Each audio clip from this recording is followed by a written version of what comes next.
मुख्यमंत्री डॉक्टर मोहन यादव ने कहा है कि पीएम मोदी के मार्गदर्शन में मध्य प्रदेश में वन संपदा और वन्य जीव का संरक्षण करते हुए राज्य सरकार निरंतर विकास के पथ पर बढ़ रही है। पीएम मोदी ने आयुर्वेद को बढ़ावा और स्वयं अपनाया भी है। भारतीय संस्कृति में वन और पेड़ों के संरक्षण की परंपरा रही है। भोपाल में आयोजित 11वें अंतर्राष्ट्रीय वन मेला इसे आगे बढ़ा रहा है। वन मेले के पूरा प्रदेश को इंतजार रहता है। यहाँ आयुर्वेदिक उत्पाद के 350 से ज्यादा स्टॉल्स लगाए गए। साथ ही यहाँ 80 आयुर्वेदिक डॉक्टर और 100 से ज्यादा वैद्य आमजन को निःशुल्क परामर्श देंगे। सीएम डॉक्टर मोहन यादव बुधवार को लाल परेड ग्राउंड में 17 से 23 दिसंबर तक आयोजित हो रहे अंतर्राष्ट्रीय वन मेले के शुभारंभ कार्यक्रम को संबोधित कर रहे थे। उल्लेखनीय है कि इस साल वन मेले का आयोजन समृद्ध वन खुशहाल जन की थीम पर है। सीएम डॉक्टर मोहन यादव ने 11वें अंतर्राष्ट्रीय वन मेले का दीप प्रज्वलन और फीता काटकर शुभारंभ किया। उन्होंने भगवान धन्वंतरी की पूजा अर्चना की और विंध्या हर्बल सहित विभिन्न स्टॉल का अवलोकन कर औषधि एवं हर्बल उत्पाद की जानकारी प्राप्त की। कार्यक्रम में सीएम को रुद्राक्ष का पौधा भेंट किया गया। प्रोत्साहित करने वाले गीत लघु वन उपज हमारी शान का विमोचन सीएम ने किया। साथ ही उन्होंने विंध्या हर्बल के नए लोगों और विभिन्न उत्पाद से सुसज्जित वेलनेस किट का औपचारिक विमोचन किया। सीएम डॉक्टर मोहन यादव ने कहा कि आज लघु वनोपज के अनेक उत्पाद बाजार में हैं। जब एलोपैथिक दवाएं आराम न दें तो लोग आयुर्वेद की शरण में जाते हैं। हमारे घर घर में आयुर्वेदिक नुस्खों का भंडार है। वर्तमान परिदृश्य में मेडिकल साइंस तो प्रशंसनीय है, लेकिन आयुर्वेदिक उत्पाद का भी अपना अलग महत्व है। कोरोना काल में आयुर्वेदिक काढ़ा दुनिया के लिए अमृत के समान था।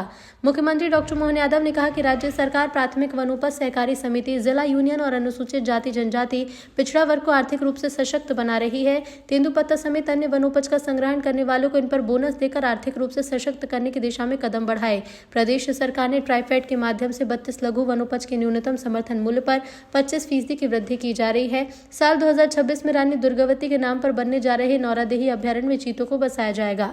सीएम डॉक्टर मोहन यादव ने कहा कि वन मेले में प्रदेश के जिला यूनियन, वन धन केंद्र, जड़ी बूटी संग्राहक, उत्पादक, आयुर्वेदिक औषधि निर्माता, परंपरागत भोजन सामग्री के निर्माता और विक्रेतागण उत्पादों का प्रदर्शन और विक्रय करेंगे। मेले में 10 शासकीय स्टॉल, 24 अन्य राज्य के स्टॉल, 16 प्रदर्शनी stall, 136 private stall, 26 food stall आदि का देखा जाएगा। ये 7 दिवसीय अंतर्राष्ट्रीय वन मेले का शुभारंभ आज लाल परेड ग्राउंड भोपाल में किया गया। मेरी अपनी ओर से फॉरेस्ट डिपार्टमेंट के मंत्री माननीय दिलीप अहिरवार जी, माननीय विधायक भगवान दास सबनानी जी, माननीय सभापति किशन सूर्यवंशी जी और फॉरेस्ट के सारे अधिकारीगण, इतना विस्तृत रूप से मेला लगाया गया है कि वाकई ये हमारे पूरे प्रदेश की वन संपदा के अंदर के एक एक विशेष गुण को समेटे हुए, एक तरफ वन औषधियों से लगा करके आयुर्वेद में जिस प्रकार से उसका उपयोग किया जाता है वो सब कुछ यहाँ है। हमारे आदिवासी अंचल में भोजन के जो विविध प्रकार की रेसिपी है उस सबका भी प्रकटीकरण करने का मौका दिया गया है।